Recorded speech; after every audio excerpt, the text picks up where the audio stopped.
is Luke Millman, and I'm starring as Tim Bundy in the Ted Bundy case. My name is Liam Crane. I play as the interviewer, the police officer, and the leading jury member. Jack Dyer, I'm starring as the FBI lead investigator and the judge in the Ted Bundy case. So today I'm here with Ted Bundy. How are you doing today, sir? Pretty good. How about you?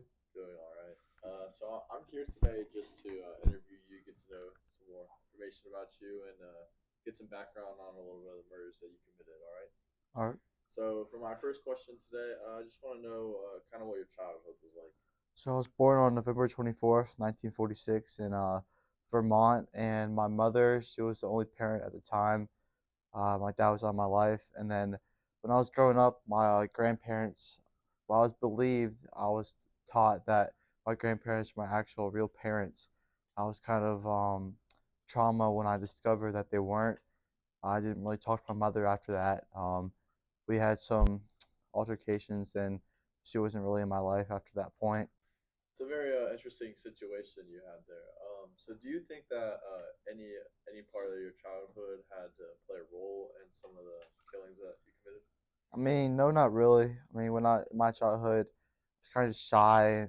Some might call me an introvert in high school. I didn't really talk to too much people, but I did discover that I had a great fantasy in animals. I loved playing with them, dead or alive. But other than that, I'll kind of just stay in my own lane. So that's enough about what your childhood was like. Why don't you explain to me kind of what your adulthood life was like?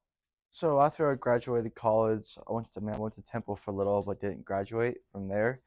But that's where my crime started taking place. What y'all know me for, but other than that, I've been known for manipulative and violent, and kind of just was doing all my crimes before I got caught.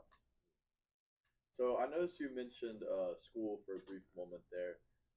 So did you finish high school and or attend a college?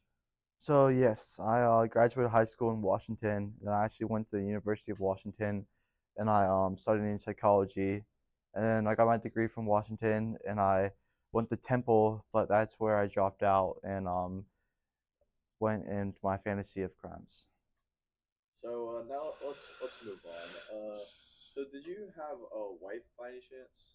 So yeah, I mean, I had a girlfriend at first. She got a little suspicious of me and broke up with me. But then I had a wife. Her name was Caroline Ann Boone, and we had a daughter actually in 1982. Oh, so you did have a child. Yes. That's very interesting that you said you had a wife and a daughter. Did you happen to have a job by any chance? So yeah, before my crimes took place, I worked in the Seattle Crisis Center. Then I also was part of the campaign for Nelson Rockefeller and Jack Whelan. So I'm just curious about after all these murders, were you ever diagnosed with any mental disorder?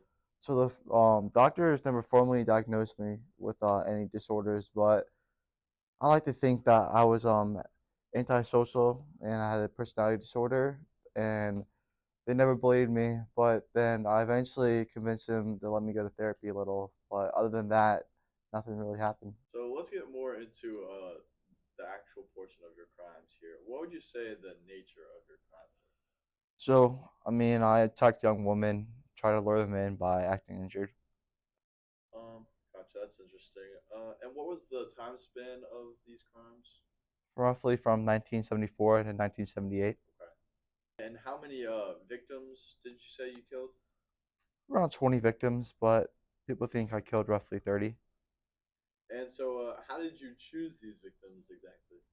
I mean, I just had a fantasy for a young woman. So moving on to my next question here. How did you dispose of these victims? So after I killed them with a blunt force, I sometimes decapitate them, and then I would go to like a dump site, and I would normally perform sexual acts with them, and then I would try to bury or hide them. So moving on to this next segment here. So how did you end up getting caught? Explain that to me a little bit. So after my second escape, I was waiting for trial in Colorado. I decided to fled to Florida, and during this time period, I was in a stolen car. I had a routine traffic stop, and an officer, he when he pulled me over, I gave him a fake name, and then we actually got into a fight. And then a few days later, they actually found out it was me. So my next question is here. were you capable to withstand trial? Explain to me the process of that. So I decided I wanted to represent myself, and the court didn't want me to, but then I was deemed legally capable of doing it, and I just like being in control of my self and my path, and so that's why I wanted to represent myself in court. Who am I here with today? My name's Zach Dyer. I'm the lead investigator for the FBI. All right, how are you doing today? I'm doing good. How are you? I'm doing amazing. So, first of all, are you familiar with the Ted Bundy case? Yeah, I'm familiar. Okay, and do you know anything of what the evidence was used at the trial? Yeah, so they said there was bite marks, hair and fibers, eyewitnesses, and also stolen physical items. I understand.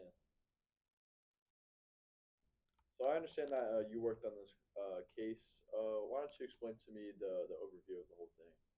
So there's actually two different trials. Okay. One for the Kyle Mega murders, which he was found guilty and sentenced to death. And then there was another one for the murder of Kimberly Leach, and he was also sentenced to death for that one. Both found guilty. Okay. So on to my next question. What was Ted Bundy charged with? He was charged with attempted murder, first-degree murder, kidnapping, and burglary. All right, and what was he convicted of? So in 1976, he was convicted of aggravated kidnapping and attempted criminal assault, and then in 1979, he was convicted for the Kyle Mega sorority member murders. Okay. Okay, and what was his sentence?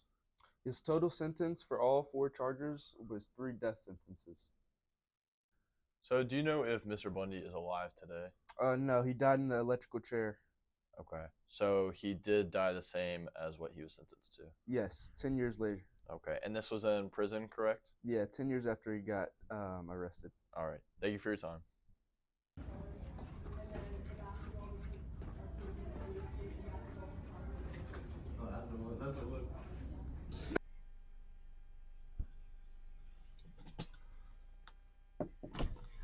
So I'm with the Florida State Police. Can I have some license and registration, sir?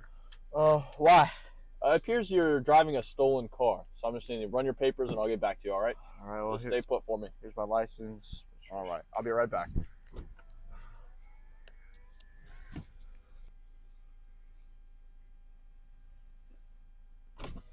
So I'm going to need you to turn the car off for me, sir. All right, and you can go ahead and take these back for me. All right.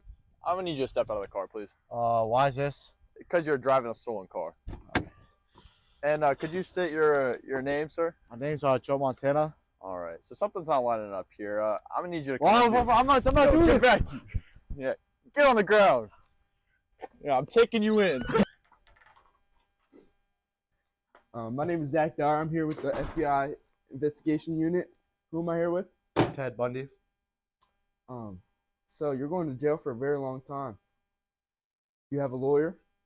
No, I'm gonna represent myself. No. We're giving you one. I said I'll represent myself. What?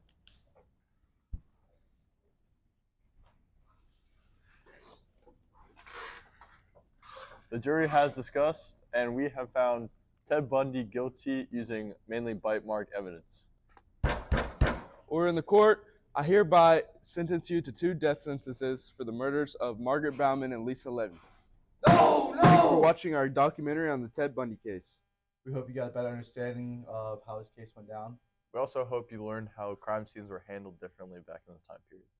Thanks for watching.